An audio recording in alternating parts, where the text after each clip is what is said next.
며느리가 저를 짐덩어리라고 불렀습니다. 하지만 진짜 충격은 따로 있었습니다.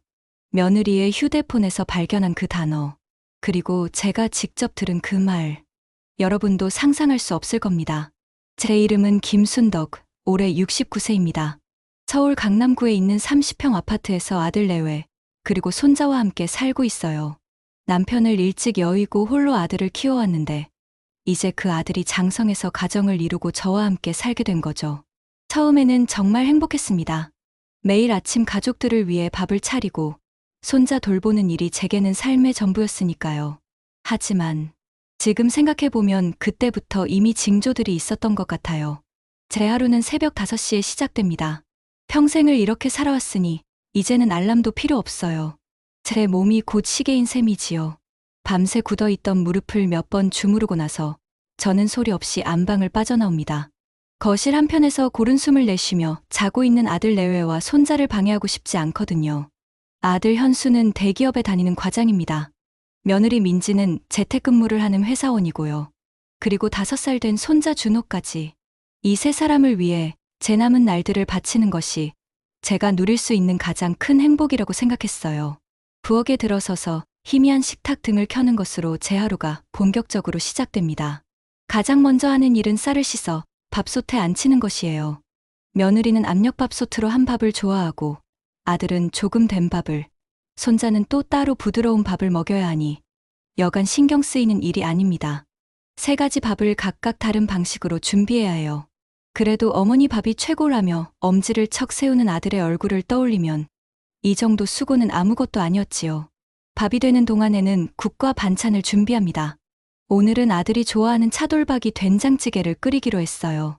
어제 저녁 정육점에 들러 가장 좋은 부위로 한 근을 사왔거든요.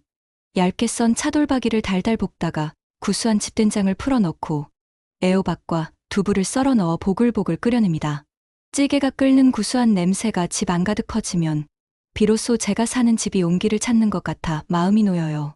계란말이며 어묵볶음, 멸치볶음 같은 밑반찬도 서너 가지는 만들어야 해요. 특히 손자 준호가 좋아하는 계란말이는 빼먹을 수가 없죠. 설탕을 살짝 넣어서 달콤하게 만들어주면 준호가 그렇게 좋아해요. 이렇게 하나하나 정성을 들여 만들어내고 나면 어느새 창밖이 희끄무레하게 밝아옵니다. 저는 이 시간을 참 좋아해요. 고참에서 깨어날 가족들을 위해 완벽하게 준비된 아침을 내려다보는 시간이거든요. 제 인생은 언제나 저 자신보다 가족을 위해 존재했어요. 남편을 일찍 여의고 홀로 현수를 키우면서 제 이름 김순덕은 잊혀지고 현수, 엄마로만 수십 년을 살아왔습니다. 그때는 정말 힘들었어요. 혼자서 아이 키우고 생계도 책임져야 했으니까요. 새벽 4시에 일어나서 파출부 일을 나가고 낮에는 식당에서 설거지를 하고 저녁에는 다른 집 청소를 했어요. 그렇게 악착같이 벌어서 현수를 대학까지 보냈죠. 현수가 번듯한 대기업에 취직하고 토끼같이 예쁜 민지를 아내로 맞아 손자까지 안겨주었을 때는 정말 제 인생의 모든 과업을 완수했다고 생각했어요. 그래서 아들 내외가 요즘 집값이 너무 비싸서 전세도 구하기 힘들다며 한숨을 쉴 때 조금의 망설임도 없이 제 집으로 들어와 살라고 했던 거예요. 어차피 이 늙은 몸 하나 누울 공간만 있으면 좋겠고 이 넓은 집을 매일 같이 북적거리는 가족들과 함께 채울 수 있다면 더 바랄 것이 없었으니까요. 7시가 되면 며느리 민지가 가장 먼저 일어나요. 어머니, 좋은 아침이에요. 와, 벌써 아침 준비 다 하셨네요. 정말 맛있겠다. 민지는 언제나 이렇게 살갑게 인사를 건넵니다. 처음에는 정말 좋았어요. 저렇게 싹싹하고 예쁜 아이가 내 며느리가 되었다는 사실에 세상을 다 가진 듯 기뻤거든요. 민지는 키도 크고 예쁘고 대학도 좋은 데 나왔어요. 무엇보다 제 아들을 정말 사랑하는 것 같았고요. 하지만 함께 산 지 1년이 넘어가면서 뭔가 이상한 기분이 들기 시작했어요. 아주 미세한 균열 같은 것을 느끼기 시작했달까요. 그날 아침도 그랬습니다. 손자 준호가 간밤에 뭘 흘렸는지 새로 산 비싼 내복 소매 끝에 누런 얼룩이 져 있었어요. 그걸 본 제가 무심코 한마디 거들었죠.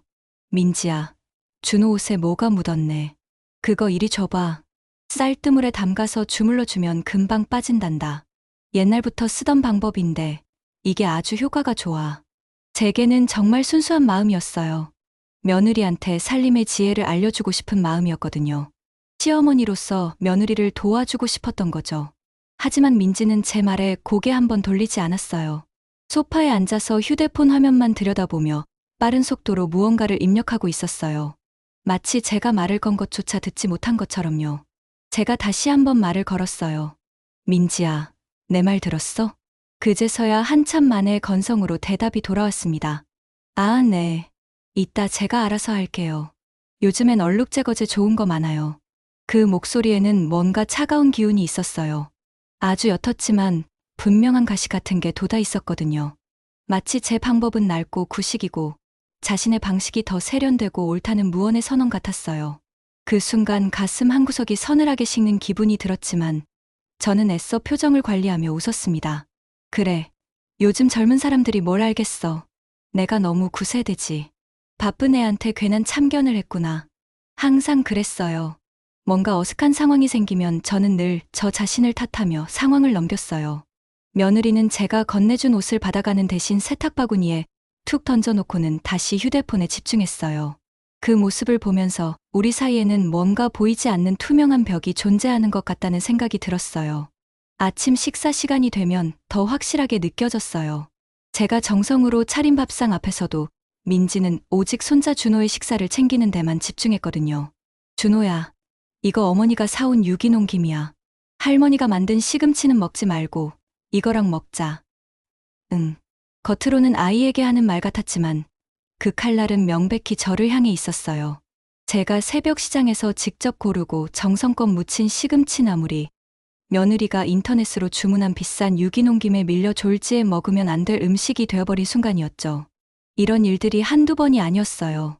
제가 정성스럽게 담근 김치를 너무 짜다며 남기는 며느리, 제가 직접 기른 상추를 농약이 걱정된다며 피하는 며느리, 친정에서 가져온 옛날 된장을 냄새가 이상하다며 거부하는 며느리, 심지어 제가 소중히 간직해온 옛날 그릇들을 너무 낡아서 지저분하다며 창고로 치워버리기도 했어요.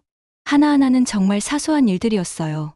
하지만 그 모든 것들이 저를 향한 은밀한 거부감의 표현이라는 걸 저는 본능적으로 알 수 있었어요. 그럼에도 저는 계속해서 자신을 달랬어요. 그래도 괜찮다. 현수가 행복하면 그걸로 된 거다. 요즘 젊은 사람들은 다 그런 거야. 내가 너무 예민하게 생각하는 것 같다.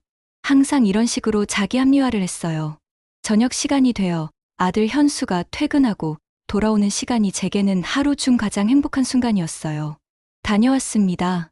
다녀왔습니다. 다녀왔습니다. 현관문을 열고 들어서는 아들의 모습은 제 하루의 모든 피로를 씻어주는 유일한 약 같았거든요. 다녀왔습니다. 저는 늘 현관 앞으로 달려나가서 아들의 가방을 받아들고 고생했다며 등을 두드려 주었어요. 아이고, 우리 아들 고생 많았네. 얼른 씻고 저녁 먹어. 맛있는 거 차려놨어. 네, 엄마. 그런데, 민지야. 오늘 무슨 일 있었어? 얼굴이 안 좋아 보이네. 그런데 현수의 눈은 언제나 저를 스쳐 지나가서 며느리에게로 향했어요. 하루 종일 손자와 씨름하고 삼시세끼 밥상 차리고 청소 빨래까지 하느라 파김치가 된 제 얼굴은 보이지 않는 모양이었어요. 소파에 기대 앉아 있던 민지가 아들의 말에 마치 기다렸다는 듯이 한숨을 쉬며 말했어요. 오빠, 나 오늘 너무 힘들었어. 준호는 계속 칭얼거리지. 재택근무 때문에 처리할 일은 산더미지. 정말 정신이 하나도 없더라. 그런데 그 말은 사실과 좀 달랐어요. 준호는 오늘 낮잠도 잘 자고 거의 보채지도 않았거든요. 그리고 며느리는 업무를 보기보다는 휴대폰으로 친구와 수다를 떨거나 온라인 쇼핑을 하는데 더 많은 시간을 보냈어요. 제가 다 봤거든요. 하지만 저는 입을 뗄 수가 없었어요. 제가 무슨 말을 한들 아들은 결국 아내의 편을 들 것이라는 걸 너무도 잘 알고 있었거든요. 역시나 현수는 곧바로 저에게로 고개를 돌렸어요. 그 얼굴에는 아주 미묘한 원망 같은 게 섞여 있었어요. 엄마, 민지 힘들지 않게 좀 도와주지 그랬어요? 엄마가 집에 계시는데도 이렇게 힘들어하면 어떡해요? 그 순간 제 심장이 쿵 하고 내려앉는 것 같았어요. 제가 하루 종일 한 모든 일들이 아들의 저 한마디에 전부 부정당하는 기분이었거든요. 저는 며느리를 돕지 않은 사람이 되었고 집에 있으면서도 제 역할을 다하지 못한 무능한 늙은이가 되어버렸어요. 서운함과 억울함이 목구멍까지 차올랐지만 저는 가까스로 그 감정을 삼키고 억지 미소를 지었어요. 아이고, 미안하다. 내가 더 신경 써야 하는데 부족했나 보구나. 내일부터는 더 도와줄게. 우리 민지 힘들면 안 되지. 제 대답을 듣고 나서야 현수는 만족한 듯 표정을 풀었고 며느리는 그런 아들의 팔에 매달리며 역시 오빠밖에 없어라며 애교를 부렸어요. 그 둘의 다정한 모습을 바라보며 저는 완전히 소외된 섬 같은 기분이었어요. 이 집에서 제 자리는 당연한 게 아니었어요. 아들 내외의 평화를 위해 끊임없이 제 자신을 증명하고 감정을 억누르고 희생해야만 간신히 유지되는 위태로운 자리였던 거죠. 그날 밤 저는 잠자리에 누워서 생각했어요. 그래도 괜찮다. 현수가 행복하면 그걸로 된 거다. 나는 이미 내 인생을 다 살았으니까 이제는 아이들이 행복한 게 중요하다. 스스로를 몇 번이고 달래며 저는 또다시 다가올 내일의 아침을 준비하기 위해 눈을 감았어요. 그것이 제가 아는 유일한 삶의 방식이었거든요. 그런 날들이 계속 반복되던 어느 평범한 오후였어요. 평소와 다를 바 없는 나른한 햇살이 거실을 비추고 있었죠. 며칠째 이어진 미세먼지 경보 때문에 바깥놀이를 못한 손자 준호가 영 심심한지 제 다리에 매달려서 칭얼거렸어요. 할머니, 심심해요. 뭐 재미있는 거 없어요? 값비싼 로봇 장난감도 화려한 그림책도 이미 다 시시해진 상태였어요. 아이의 투정에 제 마음도 조금씩 조급해질 무렵 문득 며느리 민지가 늘 사용하던 비장의 무기가 떠올랐어요. 바로 휴대폰으로 보여주는 유튜브 만화 영화였죠. 준호야, 우리 준호 심심했구나. 이리 와 보렴. 할머니가 아주 재미있는 거 보여줄게. 저는 소파에 앉아서 잠시 아이에게 등을 돌린 채 거실 테이블 위에 놓인 며느리의 휴대폰을 집어들었어요. 번쩍이는 최신형 아이폰에 반짝이는 보석이 박힌 화려한 케이스까지. 저와는 완전히 다른 세상의 물건 같았지만 손자를 달래기 위해서는 어쩔 수 없는 선택이었어요. 며느리가 몇 번 하는 걸 본 적이 있어서 대충은 알고 있었거든요. 화면을 켜고 아이들이 좋아하는 유튜브 앱을 찾으려고 했어요. 바로 그 순간이었어요. 화면 위로 새로운 메시지 알림창이 불쑥 떠올랐어요. 며느리의 친구에게서 온 것 같았는데, 그리고 제 시간은 그 화면 위에서 영원처럼 멈춰버렸어요. 알림창 맨 위에 발신인의 이름이 저장된 자리, 그곳에 적힌 글자를 보는 순간 제 세상이 무너져 내렸어요. 짐덩어리. 순간 세상의 모든 소리가 사라졌어요. 머릿속이 새하얗게 비어버리고 귀에서는 이명이 윙윙거렸어요. 손이 사시나무 떨리듯 떨려서 자칫하면 그 비싼 휴대폰을 바닥에 떨어뜨릴 뻔했어요. 설마 내가 잘못 본 걸까? 노안이 와서 글자가 잘 안 보이긴 하지만 그래도 저런 간단한 글자를 잘못 읽을 정도는 아니었어요. 제 정신을 차리려고 애쓰면서 다시 한번 화면을 들여다봤어요. 그런데 더 큰 충격이 기다리고 있었어요. 짐덩어리라는 글자 옆에 있는 동그란 프로필 사진. 그 속에서 웃고 있는 사람은 다름 아닌 저였거든요. 얼마 전에 가족 사진을 찍는다며 며느리가 어머니는 이게 제일 잘 어울리세요라며 억지로 입혀준 한복을 입은 제가 아무것도 모른 채 바보처럼 해맑게 웃고 있었어요. 그 순간 정말 숨이 막혔어요.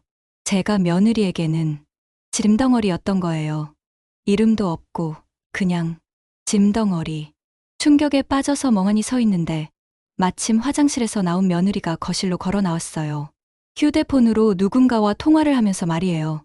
뭐가 그리 즐거운지 연신 까르르 웃는 소리가 제 귀에는 마치 저를 비웃는 것처럼 들렸어요. 저는 터져나오려는 울음을 간신히 참으면서 천근만근 무거운 혀를 억지로 움직여서 갈라지는 목소리로 물었어요.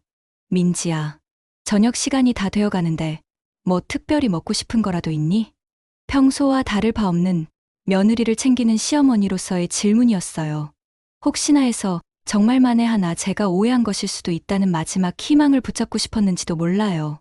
하지만 며느리의 반응은 제 마지막 희망마저 산산조각 내버렸어요.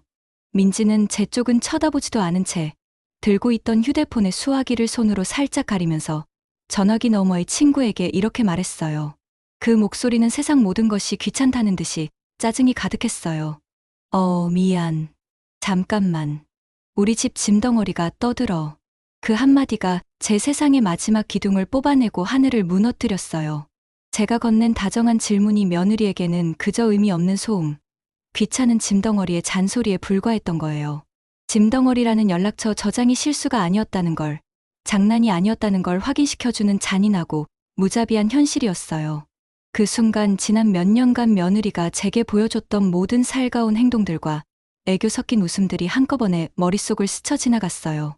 돈이 필요할 때마다 어머니 사랑해요라며 팔짱을 끼던 모습. 제 앞에서는 효부인 척하면서도 뒤돌아서서는 제가 해준 반찬을 몰래 음식물 쓰레기통에 버리던 모습까지. 그 모든 것들이 전부 거짓이었어요. 진심이 담기지 않은 철저한 계산 아래 행해진 연기였을 뿐이었어요.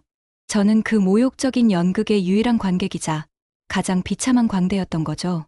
그날 저녁, 저는 아무 일도 없었다는 듯이 밥상을 차렸어요. 속에서는 천불이 타오르고 있었고 음식이 모래알처럼 느껴졌지만 저는 꿋꿋하게 평온을 연기했어요. 제 앞에 앉아서 된장찌개가 맛있다며 밥을 비우는 아들과 이제는 그 표정에 진짜 의미를 알 것 같은 역겨운 미소를 띤 며느리를 번갈아 봤어요. 같은 공간에 있지만 우리는 더 이상 가족이 아니었어요. 그들은 제 고열을 빨아먹는 기생충이었고 저는 그 사실을 이제야 깨달은 어리석은 숙주였던 거죠. 그래, 연극은 이제 끝내야지. 너희가 시작한 이 더러운 연극, 마무리는 내가 직접 해주마. 그날 밤 저는 잠자리에 누워서 한숨도 자지 않았어요.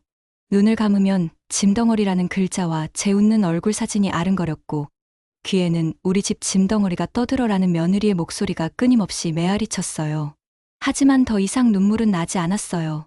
슬픔과 배신감으로 터져버릴 것 같던 제 마음은 차갑고 단단한 결심으로 서서히 굳어가고 있었거든요. 제 인생을 통째로 집어삼키려 했던 그들에게서 제 자신을, 제 존엄을 되찾기 위한 조용한 전쟁을 준비하기 시작했어요. 어둠 속에서 저는 날카롭게 벼려진 칼날처럼 조용히 그리고 단호하게 빛나고 있었어요. 다음 날 아침, 동이 트기 전에 눈을 떴어요. 하지만 그날의 이른 기상은 가족을 위한 헌신이 아닌 오롯이 저 자신을 위한 반격의 서막이었어요. 식구들이 모두 집을 비운 시간을 기다리는 매 순간이 초조했어요. 아들 내외가 출근하고 손자가 어린이집 버스에 오르는 것을 창문 너머로 확인한 뒤 저는 평생 입을 일이 없을 것 같던 가장 좋은 외출복으로 갈아입었어요. 장롱 깊숙한 곳에서 잠자고 있던 남편이 마지막 생일에 선물해준 비단 옷이었어요. 그리고 화장대 서랍 속에서 제 이름이 선명하게 찍힌 도장과 집 문서가 담긴 묵직한 봉투를 품에 안고 집을 나섰어요. 제 첫 번째 목적지는 동네에서 40년 넘게 자리를 지켜온 대한부동산이었어요. 번쩍이는 신식 중개사무소의 젊은 직원들보다는 제 사정을 속속들이 아는 늙은 사장님이 더 믿음직스러웠거든요. 제가 문을 열고 들어서자 돋보기 안경 너머로 저를 알아본 사장님이 화들짝 놀라며 일어났어요.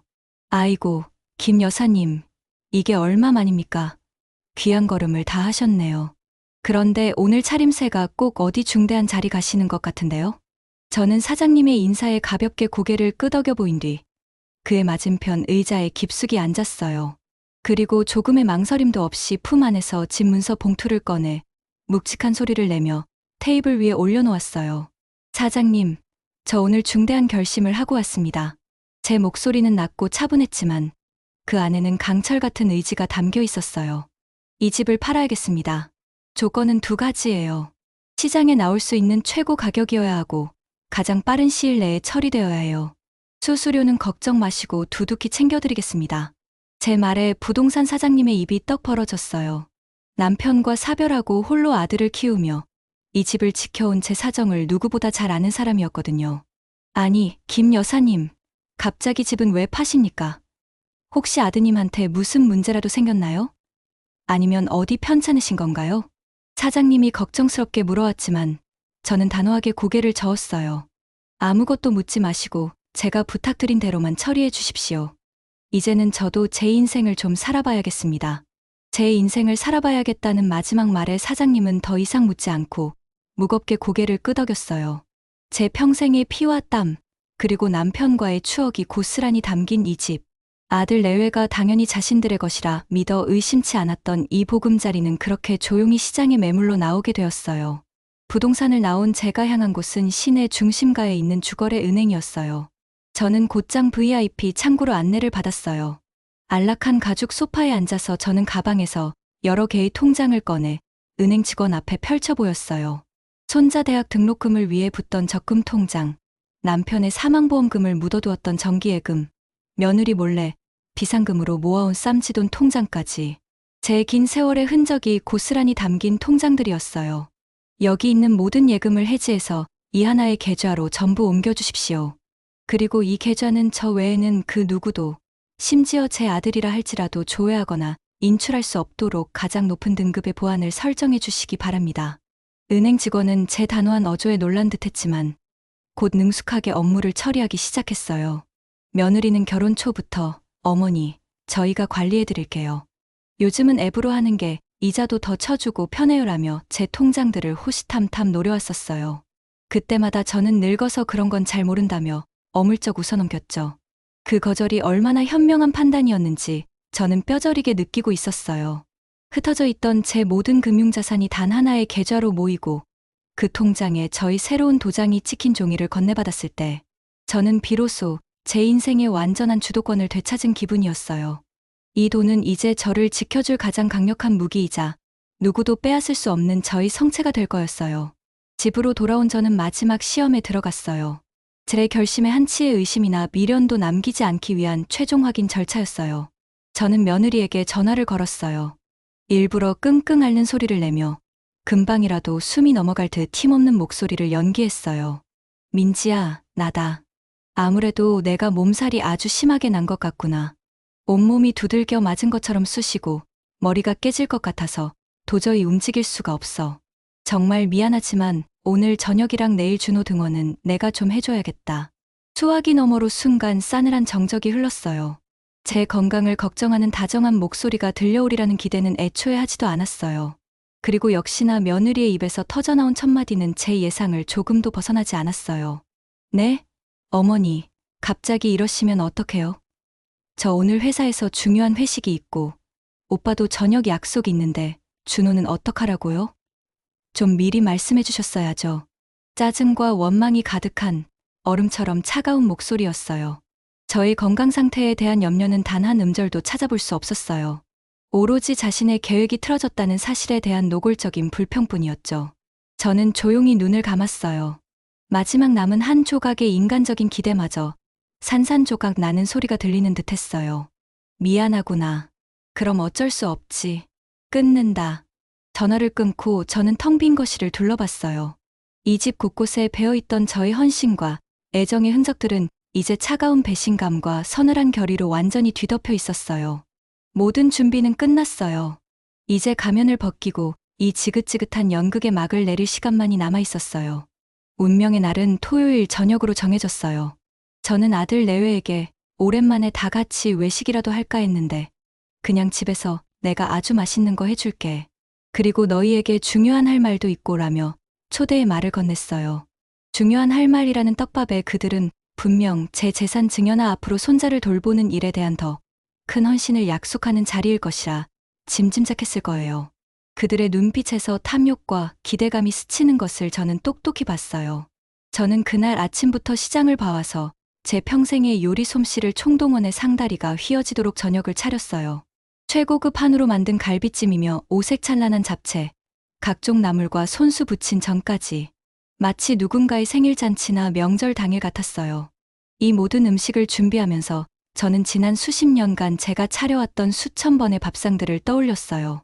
그 밥상에 담았던 제 사랑과 정성이 어떻게 배신당했는지를 생각하니 더 이상 슬프지 않았어요. 대신 분노가 차갑게 식어서 칼날 같은 결심으로 변해갔어요. 아들 내외는 제 의도를 전혀 눈치채지 못한 채로 와, 어머니. 오늘 무슨 날이에요? 완전 진수성찬이네요. 역시 어머니 음식 솜씨는 대한민국 최고예요. 라며 호들갑을 떨며 식사를 했어요. 저는 그런 그들의 모습을 하나하나 제 눈에, 제 마음에 새기며 조용히 미소 지었어요. 네, 이것은 그들과 함께하는 제가 베푸는 최후의 만찬이었어요. 실컷 먹어두어라.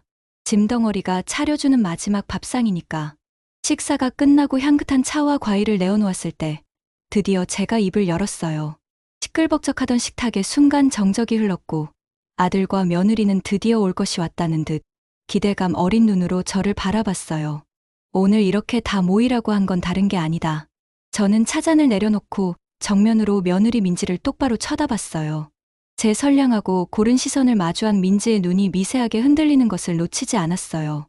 민지야, 며칠 전에 내가 내 휴대폰을 우연히 봤다. 제 말에 민지의 얼굴이 눈에 띄게 굳어졌어요. 아들 현수는 무슨 영문인지 몰라서 엄마, 갑자기 그게 무슨 이라며 저와 민지를 번갈아 쳐다볼 뿐이었죠. 저는 잠시 말을 멈추고 그 숨막히는 정적을 즐겼어요. 그리고 가장 차분하고 냉정한, 하지만 모든 사람의 심장을 꿰뚫을 만큼 날카로운 목소리로 다음 말을 이었어요. 내 이름이 짐덩어리라고 저장되어 있더구나. 쨍랑. 날카로운 소리가 거실을 울렸어요. 며느리가 들고 있던 과일 포크를 사기 접시 위로 떨어뜨린 소리였어요. 민지의 얼굴은 순식간에 새하얗게 질려서 피한기 없었고, 아들 현수의 얼굴은 당혹감과 불신, 그리고 이해할 수 없다는 표정으로 일그러졌어요. 엄마, 그게 무슨 말이야? 민지야, 당신이야. 엄마한테 설명 좀 해봐. 아들의 다그침에 며느리는 입술을 파르르 떨며 필사적으로 변명을 쥐어짰어요. 목소리는 심하게 떨리고 있었어요. 어머니. 그건 절대 그런 뜻이 아니고요. 그냥 친구들끼리 장난으로, 애칭처럼. 아시잖아요. 요즘 젊은 사람들. 정말이에요. 어머니, 오해세요? 그때였어요.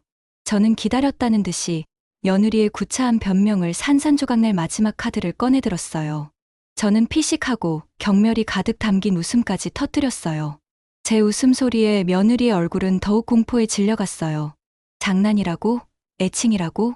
저는 차잔을 들어 한 모금 마신 뒤 차잔을 내려놓으며 나지막이 말했어요. 그럼 내가 저녁 먹으라고 불렀을 때 내 친구에게 우리 집 짐덩어리가 떠든다고 말한 것도 그저 장난이었겠구나. 그 한마디에 모든 상황은 종료되었어요. 며느리는 더 이상 아무런 변명도 하지 못하고 잿빛이 된 얼굴로 고개를 푹 숙였어요. 모든 진실을 알아버린 아들은 배신감에 찬 눈으로 아내를, 그리고 어쩔 줄 모르겠다는 참담한 눈으로 저를 바라봤어요. 저는 자리에서 천천히 일어났어요. 그리고 제 인생을 건 가장 중요한 마지막 선언을 시작했어요. 나는 너를 아들로 키우고 너를 며느리로 맞아 내 모든 것을 내주었다. 내 남은 인생은 너희의 행복을 위해 존재한다고 믿었다. 하지만 너희는 그 고귀한 시간 동안 나를 짐덩어리 취급하며 뒤에서 비웃고 모욕했구나. 제 목소리는 떨리지 않았어요. 오히려 얼음장처럼 차갑고 단단했으며 한 음절 한 음절이 비수처럼 날아가서 그들의 심장에 박혔어요. 나는 오늘부로 너희의 어머니도 시어머니도 준호의 할머니도 아니다. 너희가 시작한 이 더럽고 역겨운 연극의 주인공 노릇은 이제 사양하겠다. 너희는 오늘 너희의 가장 든든한 울타리와 뿌리를 동시에 잃는 것이다. 저는 제 방으로 들어가서 미리 싸두었던 작은 가방 하나를 들고 나왔어요. 아들과 며느리는 망부석처럼 굳어서 저를 바라볼 뿐 아무도 감히 저를 막지 못했어요. 그리고 이 집은 이미 팔렸다. 며칠 내로 새로운 주인이 들어올 테니 너희도 이제 너희가 살 길을 알아서 찾아봐라. 내가 주는 마지막 선물이다. 마지막 말을 남기고 저는 현관문을 향해 걸어갔어요. 뒤에서 아들이 뒤늦게 정신을 차리고 엄마, 잘못했어요. 제발 하고 절박하게 부르는 소리가 들려왔지만 저는 단 한 번도 뒤돌아보지 않았어요. 문을 열고 밖으로 나와서 제 손으로 직접 문을 닫았어요. 철컥하고 둔탁하게 잠기는 문소리와 함께 제 지긋지긋했던 과거와의 인연도 그렇게 완벽하고 영원하게 끊어졌어요. 그 지옥 같았던 집에서 나온 저는 아파트 단지 입구에서 저를 기다리고 있던 친구의 차에 말없이 올라탔어요. 제 흉한 꼴을 보이고 싶지 않아서 미리 연락해둔 제 사정을 모두 듣고 유일하게 제 편이 되어준 오랜 친구였어요. 친구는 아무것도 묻지 않고 그저 제 어깨를 두어 번 묵묵히 토닥여준 뒤 고속도로를 향해 차를 몰았어요. 빠르게 스쳐 지나가는 차창 밖 풍경을 보며 저는 제가 평생을 살았던 동네가 한순간에 낯설게 느껴지는 기묘한 감각에 휩싸였어요. 백미러를 통해 점점 작아지는 아파트의 모습을 봤지만 이상하게도 눈물은 단 한 방울도 나지 않았어요. 서운함이나 섭섭함보다는 수십 년간 저를 짓누르던 무거운 갑옷을 벗어던진 듯한 해방감이 훨씬 더 컸어요.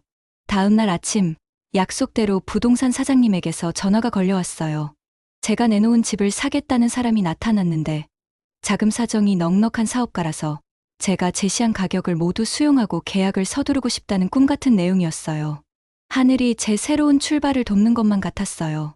저는 그 길로 다시 서울로 올라가서 조금의 망설임도 없이 일사천리로 매매 계약서에 도장을 찍었어요.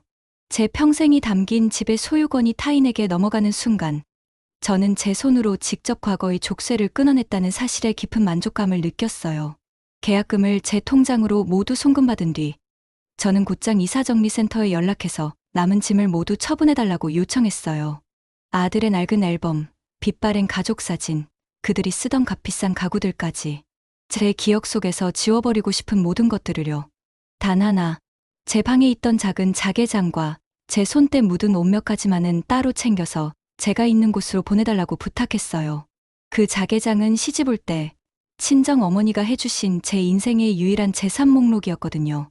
그 무렵 아들과 며느리는 그야말로 패닉 상태에 빠져 있었어요. 친구를 통해 전해 듣기로는 그들은 제가 잠시 화가 나서 집을 나갔을 뿐 며칠만 지나면 손자가 보고 싶어서라도 돌아올 것이라고 안일하게 믿었다고 해요. 하지만 며칠이 지나도 제가 모든 연락을 차단한 채 나타나지 않고 급기야 법원에서 보낸 등기와 함께 부동산에서 집이 팔렸으니 이사 준비를 하라는 공식적인 통보를 받고 나서야 사태의 심각성을 깨달았다고 합니다. 그들은 제게 수백 통의 전화와 용서를 구하는 장문의 문자를 보냈지만 저는 이미 그들의 번호를 모두 차단한 뒤였어요. 그들의 절규는 더 이상 제게 닿을 수 없었어요. 이사를 마무리하던 날, 저는 마지막으로 그 집에 들렀어요. 제 자개장을 챙기기 위해서였어요. 집안은 그야말로 폭풍이 휩쓸고 간 듯했어요. 그들이 급하게 짐을 싸서 나간 듯 여기저기 옷가지와 잡동사니들이 널려 있었어요. 식탁 위에는 제가 마지막으로 차렸던 저녁 식사의 그릇들이 곰팡이가 핀 채 그대로 놓여 있었어요. 그 처참한 광경을 보니 그들이 얼마나 당황했는지, 그리고 얼마나 저희 노동을 당연하게 여겨왔는지 다시금 깨닫게 되어서 허웃음이 나왔어요. 저는 그 어떤 감정도 느끼지 않으려 했으며 제 집만 챙겨서 조용히, 그리고 영원히 그 집을 떠났어요. 제가 선택한 새로운 보금자리는 아무도 저를 알지 못하고 찾을 수도 없는 동해의 한적한 소도시였어요. 바다가 바로 보이는 작지만 깨끗한 아파트를 얻었어요. 이사 온 첫날, 저는 가장 먼저 낡은 휴대폰을 꺼내들었어요. 그리고 주저없이 전원을 끄고 뒷덮개를 열어서 유심칩을 빼냈어요. 제 과거와 연결된 마지막 끈이었던 그 작은 플라스틱 조각을 저는 가위로 망설임 없이 두 동강 내어서 변기 물에 흘려보냈어요. 창문을 활짝 열자 짭조름한 바다 내음과 함께 쌩쌩한 파도 소리가 밀려 들어왔어요. 그 소리는 마치 저를 위로하는 자장가처럼 제 상처받은 마음을 부드럽게 어루만져주는 듯했어요. 저는 텅 빈 거실 한가운데에서 한참을 서서 그 풍경을 바라봤어요. 아무도 없는 집, 오직 저 하나뿐인 공간. 무섭거나 외롭지 않았어요. 오히려 수십 년 만에 처음으로 완벽한 자유와 고요한 평화를 느꼈어요. 김순덕이라는 제 이름 석자를 되찾기 위한 길고 외로웠지만 가슴 벅찬 여정이 그렇게 진짜로 시작되고 있었어요. 저는 더 이상 과거를 돌아보지 않을 거예요. 제 앞에는 이제 저 자신만을 위한 눈부신 파도가 넘실거리는 새로운 인생이 펼쳐져 있었으니까요. 그 길 위에서 저는 다시 진심으로 웃는 법을 배우게 될 거예요. 새로운 도시에서의 첫 아침은 낯선 새소리와 함께 시작되었어요. 지난 수십 년간 제게 아침을 알렸던 것은 언제나 어김없이 새벽 5시에 울리는 자명종 소리와 오늘 아침은 뭘 해먹이나 하는 무거운 책임감이었는데 말이에요. 저는 커튼을 걷고 창문을 활짝 열었어요. 깨끗하면서도 상쾌한 바다 내음이 밤새 닫혀있던 채 폐부 깊숙한 곳까지 밀려들어와서 저를 채웠어요. 눅눅하고 퀴퀴한 배신감의 냄새 대신 새로운 공기가 저를 순환시키는 기분이었어요. 창밖으로는 제가 평생 그림으로만 보아왔던 풍경이 펼쳐져 있었어요. 밤새 어둠을 삼켰던 바다는 아침 햇살을 받아서 은빛으로 반짝이고 있었고 수평선 너머에서는 붉은 기운이 뭉게뭉게 피어오르고 있었어요. 저는 그 장엄한 일출을 마치 세상에 저 혼자 남은 사람처럼 한참이나 넋을 잃고 바라봤어요. 그 순간 깨달았어요. 제가 지난 세월 동안 단 한 번도 하늘을 제대로 올려다본 적이 없었다는 사실을요. 제 세상은 언제나 아들 내외와 손자라는 제 발밑의 작은 땅에만 묶여 있었어요. 그날 오전, 저는 처음으로 오직 저 자신만을 위한 식사를 준비했어요. 누군가의 입맛을 맞출 필요도, 영양을 따질 필요도 없었어요. 그저 제가 먹고 싶은 것. 찬장 구석에 있던 누룽지 몇 조각을 꺼내서 물을 붓고 보글보글 끓였어요. 반찬은 김치 한 조각이 전부였지만 제 인생에서 먹었던 그 어떤 진수성찬보다도 더 달고 맛있었어요. 식사를 마친 뒤에는 커피를 한 잔 내려서 창가에 앉았어요. 이것은 사치였어요. 제가 제 자신에게 처음으로 허락한 온전한 여유라는 이름의 사치였어요. 며칠간 집안에서 새로운 환경에 적응하며 숨을 고른 뒤 저는 용기를 내어서 밖으로 나섰어요. 아파트 단지를 벗어나서 바닷가로 이어지는 작은 산책로를 따라 걸었어요. 갈매기들이 끼룩거리며 날아다니고 부지런한 어부들은 그물을 손질하고 있었어요. 모든 것이 평화롭고 또 모든 것이 저와는 상관없는 풍경처럼 느껴졌어요. 저는 수십 년 만에 처음으로 완벽한 이방인이 되었어요. 아무도 저를 현수 엄마나 준호 할머니로 부르지 않는 곳. 그 사실이 처음에는 조금 두려웠지만 이내 곧 짜릿한 자유로움으로 다가왔어요. 동네를 어슬렁거리다가 저는 열린복지관이라는 간판이 붙은 낡은 건물을 발견했어요. 문 앞 게시판에는 글씨 교실, 노래 교실, 스마트폰 활용반, 그리고 추억 담기 사진 동아리 등 다양한 프로그램 안내문이 붙어 있었어요. 사진이라는 단어가 제 마음을 잡아끌었어요. 며느리의 휴대폰 속에 짐덩어리라는 이름과 함께 저장되어 있던 제 사진. 그 모욕적인 프레임 속에 갇혀있던 제 모습이 떠올랐거든요. 어쩌면 이제는 제 시선으로 세상을 담아낼 수 있지 않을까 하는 막연한 생각이 들었어요. 저는 홀린 듯 건물 안으로 들어갔어요. 마침 사진 동아리에서 신입 회원을 모집하는 중이었어요. 동아리 회장이라는 저보다 대여섯 살은 젊어 보이는 김영이라는 분이 제게 다가와서 스스럼 없이 말을 걸었어요. 어머님, 처음 뵙는 얼굴인데 혹시 사진에 관심 있으세요? 우리 동아리 분위기 정말 좋아요. 망설이지 마시고 같이 해요. 에너지 넘치는 그녀의 모습에 얼떨결에 고개를 끄덕이자 그녀는 제 손을 덥석 잡고 동아리실로 이끌었어요. 안에는 저와 비슷한 연배의 대여섯 명의 회원들이 각자의 사진을 보며 이야기꽃을 피우고 있었어요. 모두의 얼굴에 편안하고 행복한 미소가 가득했어요. 제가 머뭇거리며 서 있자 조용히 창가에 앉아있던 한 분이 제게 다가와서 따뜻한 차를 한 잔 건넸어요. 천천히 둘러보세요. 처음엔 다 어색한 법이죠. 저는 이정숙이라고 합니다. 그녀의 온화한 미소와 나지막한 목소리에 제 마음의 빗장이 조금은 열리는 기분이었어요. 그렇게 저는 제 인생에서 처음으로 누군가의 무엇이 아닌 김순덕이라는 이름으로 새로운 관계를 맺기 시작했어요. 그날 이후 저는 매주 사진 동아리에 나갔어요. 난생 처음으로 무거운 DSLR 카메라를 목에 걸고 초점 맞추는 법과 조리개 조절하는 법을 배웠어요. 처음에는 뷰파인더를 통해 세상을 보는 것조차 어색했지만 곧 저는 그 네모난 창을 통해 새로운 세상을 발견하는 기쁨에 빠져들었어요. 제 첫 번째 사진은 바닷가의 작은 조약돌이었어요. 파도에 씻겨 닳고 닳아서 동그랗게 변한 못생겼지만 단단한 돌멩이. 마치 제 모습 같다고 생각했어요. 거친 세상의 파도에 시달렸지만 끝내 부서지지 않고 제 자신을 지켜낸 그 모습이 대견했어요. 저는 제가 찍은 사진들을 인화해서 제 작은 아파트의 벽에 하나씩 걸기 시작했어요. 며느리가 걸어두었던 거짓된 행복이 담긴 가족 사진을 떼어낸 자리에 제 시선으로 담아낸 진짜 세상이 채워지기 시작한 거예요. 그러던 어느 날 저녁, 낯선 번호로 전화가 걸려왔어요. 제 새로운 번호는 제 친구 외에는 아무에게도 알려주지 않았는데 말이에요. 심장이 쿵 하고 내려앉았어요. 직감적으로 아들이라는 것을 알 수 있었어요. 수화기를 들까 말까 수십 번을 망설였어요. 제 안에서 어머니로서의 본능과 김순덕으로서의 자아가 치열하게 싸웠어요. 전화는 끊어질 줄 모르고 계속해서 울렸어요. 저는 결국 전화를 받지 않았어요. 대신 전원 버튼을 길게 눌러서 휴대폰을 꺼버렸어요. 잠시 후 제 친구에게서 문자가 왔어요. 순덕아, 내 아들이 내 번호 어떻게 알아내서 계속 전화하나 봐. 내가 절대 알려준 거 아니야. 힘들게 해서 미안해. 저는 친구에게 괜찮다고 짧게 답장을 보낸 뒤 다시 휴대폰을 켰어요. 그리고 부재중 전화 목록에 떠있는 그 번호를 미련 없이 차단 목록에 추가했어요. 그것은 제 과거와의 연결을 끊어내는 또 한 번의 단호한 의식이었어요. 저는 더 이상 그들의 절박한 목소리에 흔들리지 않을 만큼 단단해져 있었어요. 창밖의 바다는 그날따라 유난히 고요하고 평온해 보였어요. 마치 제 마음을 비추는 거울처럼요.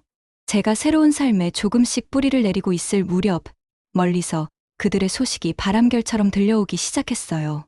유일하게 저와 연락을 주고받는 제 친구를 통해서였어요. 친구는 처음에는 제 마음이 아플까 봐 말을 아끼는 듯 했지만 제가 나는 괜찮다. 그저 사실을 알고 싶을 뿐이니 담담하게 전해달라고 말하자 조심스럽게 입을 열었어요. 그들의 삶은 예상했던 것보다 훨씬 더 빠른 속도로 무너져 내리고 있었어요. 당장 살던 집에서 쫓겨난 그들은 급하게 대출을 받아서 서울 변두리의 낡고 작은 빌라 반지하로 거처를 옮겼다고 했어요. 제가 살던 집은 햇살이 잘 드는 남양의 30평대 아파트였지만 그들의 새로운 보금자리는 낮에도 불을 켜지 않으면 어두컴컴하고 벽에는 축축한 곰팡이가 피어 있는 곳이라고 했어요. 당연히 자신들의 것이 될 줄 알았던 안락한 보금자리와 제가 당연히 제공했던 모든 경제적 지원이 한순간에 사라지자 그들은 현실의 냉혹한 벽에 그대로 부딪힌 거예요. 아들 현수는 갑자기 늘어난 대출 이자와 월세, 그리고 예전처럼 마음껏 쓸 수 없게 된 생활비 압박에 시달리기 시작했어요. 며느리 민지 역시 마찬가지였어요. 제가 해주던 따뜻한 밥 대신 매일 배달음식으로 끼니를 때우고 제가 도맡아 하던 육아와 살림이 온전히 자신의 몫이 되자 히스테리가 날로 심해져 갔다고 했어요. 경제적 압박과 생활의 고단함은 자연스럽게 잦은 다툼으로 이어졌어요. 친구가 전해준 그들의 모습은 처참했어요. 순덕아, 민지가 그러더래. 어머니를 잘 구슬려서 진명이라도 미리 받아놨으면 이 꼴은 안 당했을 거라고. 현수는 또 그걸 듣고 폭발해서 이게 다 너 때문 아니냐. 내가 어머님한테 짐덩어리라고만 안 했어도 하면서 소리 지르고 둘이 매일 밤 그렇게 싸운대. 준호는 방구석에서 울고 있고 친구의 목소리는 슬픔에 잠겨 있었지만 제 마음은 이상할 정도로 고요했어요. 그들의 비참한 현실이 제게는 더 이상 아픔이나 상처가 아닌 그저 인과응보라는 이름의 당연한 결과처럼 느껴졌거든요. 어느 주말 저는 사진 동아리 사람들과 함께 정동진으로 출사를 나갔어요. 바닷바람은 차가웠지만 회원들의 얼굴에는 웃음꽃이 가득했어요. 우리는 낡은 간이역과 부서지는 파도를 카메라에 담으며 시간 가는 줄 몰랐어요. 점심으로는 근처 식당에서 옹심이 칼국수를 먹었어요. 제가 여기 참 맛있다고 한마디 하자 동아리 회장인 영희 씨가 제 그릇에 넉살 좋게 깍두기를 얹어주며 말했어요. 우리 순덕 언니가 맛있다고 하시니 진짜 맛집 맞네. 다음엔 우리 순덕 언니가 밥 한번 해줘요. 손맛이 보통이 아닐 것 같아. 그 말에 저도 모르게 환하게 웃었어요. 제가 차린 밥을 먹으며 진심으로 행복해할 사람들의 얼굴이 떠올랐거든요. 제가 만든 음식을 짐덩어리에 떠드는 소리에 대한 보상 정도로 여기던 그들과는 전혀 다른 따뜻한 온기를 가진 사람들이었어요. 그 순간 동료 회원이 자, 여기 보세요. 하나, 둘, 셋 하며 셔터를 눌렀고 제 인생에서 가장 행복하고 자연스러운 미소가 담긴 사진 한 장이 그렇게 남게 되었어요. 그날 저녁 집으로 돌아와서 친구와 통화를 했어요.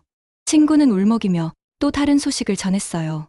아들 현수가 스트레스를 이기지 못하고 회사에서 큰 실수를 저질러서 중요한 프로젝트에서 배제되었다는 소식이었어요. 승진을 코앞에 두고 있던 아들에게는 치명적인 일이었죠. 게다가 며느리는 다니던 회사를 그만두었다고 했어요. 힘든 살림과 육아를 병행할 수 없다는 이유였지만 실은 명품 옷과 가방을 사지 못하는 자신의 처지를 비관하며 모든 것을 놓아버린 것에 가까웠어요. 저는 친구의 이야기를 들으며 낮에 찍은 제 사진을 들여다봤어요. 사진 속에 저는 세상 모든 슬픔을 잊은 사람처럼 행복하게 웃고 있었어요. 바다를 배경으로 좋은 사람들과 함께 온전한 김순덕으로서 존재하는 제 모습이었어요. 저는 그 사진을 액자에 고이 끼워서 가장 잘 보이는 곳에 두었어요. 그들의 삶은 끝없는 나락으로 추락하고 있었지만 제 삶은 비로소 완전한 평화와 자유를 찾아가고 있었어요. 저는 그들의 불행을 기뻐하지 않았어요. 다만 그들의 파멸이 저희 해방을 증명해주고 있다는 사실을 조용히 지켜볼 뿐이었어요. 그것은 복수가 아니었어요. 그저 모든 것이 제자리로 돌아가는 세상의 가장 공평하고 서늘한 법칙의 실현이었어요. 그들의 삶이 벼랑 끝으로 내몰리고 있다는 것을 깨달았을 때 그들은 가장 비열하고 예상 가능한 수를 두기 시작했어요. 바로 동정심 호소작전이었죠. 하지만 그들의 눈물은 이미 메마를 대로 메마른 제 마음을 적실 수 없었어요. 어느 늦은 밤 공중전화로 표시된 낯선 번호로 전화가 걸려왔어요. 받지 않을까 하다가 불길한 예감에 조용히 수화기를 들었어요. 수화기 너머에서는 억지로 짜낸 듯한 가증스러운 울음소리가 들려왔어요. 며느리 민지였어요. 어머니, 저 민지예요. 어머니, 제가 다 잘못했어요. 제가 정말 죽을 죄를 지었어요. 저는 아무 말 없이 듣고만 있었어요. 며느리는 한참을 연극처럼 흐느끼더니 본론을 꺼내기 시작했어요. 어머니, 저희 정말 죽을 것 같아요. 현수는 회사에서 잘릴 것 같고 저는 이제 아무것도 할 수가 없어요. 매일매일이 지옥이에요. 그리고 준호가 할머니 보고 싶다고 매일 밤 울어요. 밥도 잘 안 먹고 계속 할머니만 찾아요. 어머니, 제발 준호 봐서라도 저희 한 번만 용서해 주시면 안 될까요? 손자 준호. 그 이름이 나오자 잠시 심장이 덜컥 내려앉는 것 같았어요. 하지만 저는 곧 이성을 되찾았어요. 아이를 방패막이로 내세우는 그들의 비겁함에 동정심 대신 차가운 분노가 치밀어 올랐어요. 저는 제 평생 가장 냉정한 목소리로 입을 열었어요. 민지야. 제 차분한 목소리에 며느리의 울음소리가 순간 멈췄어요. 내 눈물에서는 반성의 기미가 단 한 방울도 느껴지지 않는구나. 내가 지금 우는 이유는 내가 나에게 저지른 짓을 후회하기 때문이 아니다. 그 짓 때문에 내가 지금 겪고 있는 이 고통이 원망스러워서겠지. 그리고 다시는 내 손자를 내 구차한 변명의 방패로 삼지 마라. 아이가 할머니를 찾는 것은 당연한 일이다. 하지만 그 순수한 마음을 이용해서 이 상황을 모면하려는 내 속셈이 너무도 뻔하고 역겨워서 견딜 수가 없구나. 너는 내 아들 앞에서 나를 짐덩어리라고 불렀다. 그런 너에게 내 손자의 이름을 입에 올릴 자격조차 없다. 제 말이 끝나자 수화기 너머에서는 아무 소리도 들리지 않았어요. 저는 더 이상 대꾸할 가치를 느끼지 못하고 먼저 전화를 끊어버렸어요. 악어의 눈물은 결코 소금기 가득한 동의 바다를 채울 수 없는 법이에요. 며느리의 작전이 실패로 돌아가자 이번에는 아들이 나섰어요. 아들은 제 형제들, 그러니까 자신의 이모와 외삼촌에게 연락해서 눈물로 호소하며 저를 설득해달라고 부탁한 모양이었어요. 며칠 뒤 제 여동생에게서 전화가 왔어요. 언니, 잘 지내? 다름이 아니라 현수가 전화했었어. 아주 죽는 소리를 하더라. 언니 없으면 자기들 다 죽는다고. 한 번만 용서해주면 안 될까? 그래도 하나뿐인 아들이고 준호도 눈에 밟히잖아. 저는 동생의 말을 묵묵히 다 들은 뒤 차분하게 입을 열었어요. 그리고 제가 겪었던 모든 일을 단 하나도 빠짐없이 모두 털어놓았어요. 며느리가 저를 짐덩어리라고 저장했던 일, 짐덩어리가 떠든다고 말했던 일, 그리고 제가 그 집에서 지난 몇 년간 어떻게 투명인간처럼 살아왔는지에 대해서요. 제 이야기가 길어질수록 수학이 넘어 동생의 숨소리는 점점 거칠어졌어요. 모든 이야기가 끝났을 때 동생은 한동안 말이 없다가 이내 울먹이며 말했어요. 언니, 미안해. 그렇게 힘든 줄도 모르고 내가 정말 미안해. 그런 줄도 모르고 내가 아들 편을 들 뻔했네. 언니, 절대 용서해주지 마. 그런 것들은 가족도 아니야. 언니 하고 싶은 대로 해. 이제라도 언니 인생 살아. 내가 언제든지 달려갈게. 동생의 진심 어린 위로에 저는 그날 처음으로 소리내어 울었어요. 제 상처를 알아주고 제 편이 되어주는 사람이 있다는 사실에 대한 안도감과 고마움의 눈물이었어요. 마지막으로 그들은 제 친구에게까지 손을 뻗쳤어요. 하지만 제게 모든 것을 전해 듣고 누구보다 분노하고 있던 친구는 아들의 전화를 받자마자 냉정하게 쏘아붙였다고 해요. 현수야, 다시는 나한테 이런 일로 전화하지 마. 내 어머니한테 어떻게 그런 짓을 하고 이제 와서 용서를 빌어. 너는 내 어머니, 아들일지 몰라도 나한테는 내 친구를 지옥에서 살게 한 공범일 뿐이야. 너와 너 아내가 지금 겪는 고통은 내 어머니가 수년간 겪었던 고통에 비하면 아무것도 아니야. 벌받게 받아. 그렇게 제 주변의 모든 이들이 저희 가장 든든한 방패가 되어주었어요. 그들이 기댈 수 있는 마지막 동아줄은 모두 끊어졌어요.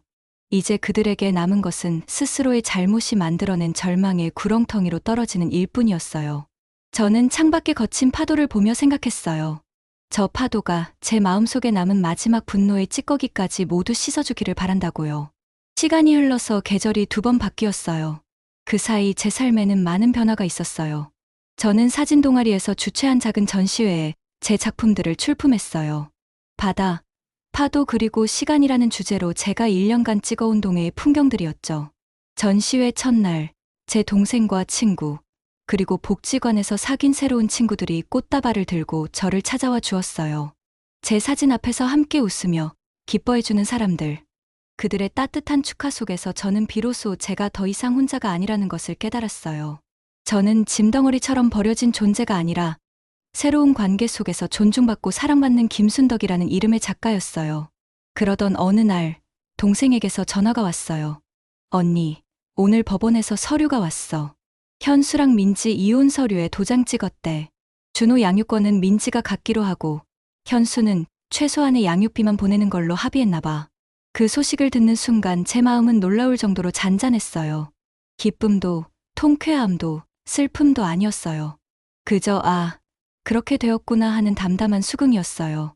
그들의 파국은 제 복수의 결과가 아니었어요.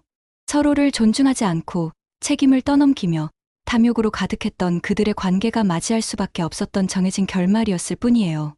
저는 전화를 끊고 카메라를 들고 밖으로 나섰어요. 맑고 푸른 하늘 아래 바다는 그 어느 때보다도 푸르고 드넓었어요. 방파제 끝에 서서 수평선을 바라봤어요. 끝없이 펼쳐진 저 바다 너머에 무엇이 있을까? 예전에는 단 한 번도 궁금해 본 적이 없었어요. 하지만 지금의 저는 저 너머에 펼쳐질 저희 새로운 날들이 궁금하고 기대되었어요. 그때 제 머리 위로 갈매기한 무리가 힘찬 날개짓을 하며 날아올랐어요. 더 높은 곳을 향해, 더 넓은 세상을 향해 거침없이 나아가는 자유로운 비상이었어요. 저도 모르게 카메라를 들어서 그 모습을 뷰파인더에 담았어요. 찰칵, 셔터 소리와 함께 제 길고 어두웠던 과거는 완벽하게 사진 속 풍경 뒤로 사라졌어요. 그리고 제 앞에는 눈부신 햇살과 푸른 바다, 그리고 자유롭게 비상하는 새들처럼 무한한 가능성으로 가득 찬 미래가 펼쳐져 있었어요. 저는 비로소 제 인생의 진정한 주인이 되었어요. 그리고 그 사실만으로도 저희 남은 날들은 충분히 행복할 것임을 예감할 수 있었어요. 그 후로 3년의 시간이 지났어요. 제 삶의 터전이 된 이 작은 바닷가, 마을의 시간은 서울의 그것과는 전혀 다른 밀도로 흘러갔어요. 저를 옥죄던 과거의 시간은 초침 소리 하나하나가 신경을 긁는 고문과도 같았지만 이곳에서의 시간은 밀물과 썰물처럼 자연스럽고 너그러웠어요. 제 얼굴의 주름은 3줄 더 늘었을지 몰라도 제 마음의 주름은 지난 3년 동안 오히려 팽팽하게 펴진 듯해요. 이제 저는 더 이상 복지관 사진 동아리의 신입 회원이 아니에요. 동네 사람들은 저를 김 작가님이라고 부르곤 해요. 몇 해 전 시에서 주최한 작은 사진 공모전에서 어머니의 바다라는 제목으로 낸 제 사진이 대상을 받은 덕분이에요. 늙은 할머니의 소일거리라고 생각했던 사진이 제게 작가라는 새로운 이름을 선물해 준 거죠. 지금은 제가 처음 사진을 배웠던 그 복지관에서 이제 막 카메라를 잡는 어르신들에게 뷰파인더 보는 법을 알려주는 작은 재능 기부를 하고 있어요. 누군가에게 무언가를 가르쳐주는 일이 이토록 즐겁고 보람된 일인 줄 저는 70이 넘어서야 비로소 깨닫게 되었어요. 제 작은 아파트는 이제 저희 사진들로 가득한 갤러리가 되었어요. 새벽녘의 붉은 여명, 폭풍우가 몰아치는 성남파도, 방파제에 앉아 낚싯대를 들이운 늙은 어부의 뒷모습, 그리고 제 새로운 가족이 되어준 친구들의 환한 웃음까지. 제 손으로 직접 담아낸 이 세상의 풍경들은 거짓된 행복으로 가득했던 그 낡은 가족 사진보다 훨씬 더 제 마음을 풍요롭게 해요. 오늘은 오랜만에 친구인 영희 씨와 정숙 씨, 그리고 서울에서 내려온 제 여동생과 함께 집에서 조촐한 파티를 열었어요. 제가 직접 담근 매실주와 동네 텃밭에서 키운 채소로 만든 음식들을 나누어 먹으며 이야기꽃을 피웠어요. 언니, 얼굴이 정말 좋아졌어. 서울에 있을 때랑은 완전히 다른 사람 같아. 그러게 말이에요. 순덕 언니, 처음 복지관에 왔을 땐 세상 슬픔 다 짊어진 표정이었는데 지금은 완전 청춘이라니까. 영희 씨의 너스레에 모두가 함께 웃음을 터뜨렸어요. 저는 웃음 끝에 창밖의 잔잔한 바다를 보며 나지막이 말했어요. 사람이 자기 이름으로 불리면서 자기 시선으로 세상을 보고 좋은 사람들과 마음을 나누며 사는 게 얼마나 중요한지 나는 너무 늦게 알았지. 그래도 지금이라도 알았으니 참 다행이야. 제 말에 조용한 정숙 씨가 제 손을 따뜻하게 잡아주며 말했어요. 언니, 늦은 게 어디 있어요? 오늘이 언니 인생에서 가장 젊은 날인데 우리 이렇게 오래오래 재밌게 살아요. 그 말에 우리는 또 한 번 웃으며 서로의 잔을 부딪혔어요. 잃어버린 가족 대신 저는 제 삶의 마지막을 함께할 더 없이 소중한 자매들을 얻었어요. 그들의 소식은 이제 아주 가끔 바람결의 먼지처럼 실려올 뿐이에요. 얼마 전 제 동생이 어렵게 입을 열었어요. 이혼 후 공사장을 전전하며 겨우 입에 풀칠만 하고 살던 아들 현수가 얼마 전 술에 취해 동생에게 전화를 걸어왔다고 해요. 돈을 빌려달라는 이야기가 아니었어요. 그는 한참을 울기만 하다가 처음으로 자신의 잘못을 인정했다고 해요. 내가 정말 사람만도 못한 놈이었어요. 민지가 잘못한 건 맞아요. 하지만 그걸 알면서도 내 어머니가 내 집에서 그런 취급을 받는 걸 보면서도 아무렇지 않았던 내가 더 나쁜 놈이에요. 나는 아들로서도 인간으로서도 실패했어요. 엄마 볼 자격도 용서를 빌 자격도 없어요. 그냥 내가 잘못했다고. 그것만이라도 엄마한테 전해주세요. 동생에게 그 이야기를 전해 듣는 순간 제 마음은 무겁게 가라앉았어요. 통쾌함보다는 깊은 슬픔이 밀려왔어요. 제 아들이 마침내 철이 든 모양이었지만 너무도 늦어버린 뒤였어요. 그는 스스로의 과오를 깨닫는데 혹독한 대가를 치른 셈이지요. 저는 동생에게 담담하게 말했어요. 이제 와서 그게 무슨 소용이 있겠니? 그는 그의 인생을, 나는 나의 인생을 살면 되는 거다. 그저 어디서든 자기 몫을 달게 받으며 부끄럽지 않게 살아가라고만 전해다오. 그것이 제가 아들이라는 존재에게 건넬 수 있는 마지막 말이었어요. 그 후로 아들의 소식은 더 이상 듣지 않았어요.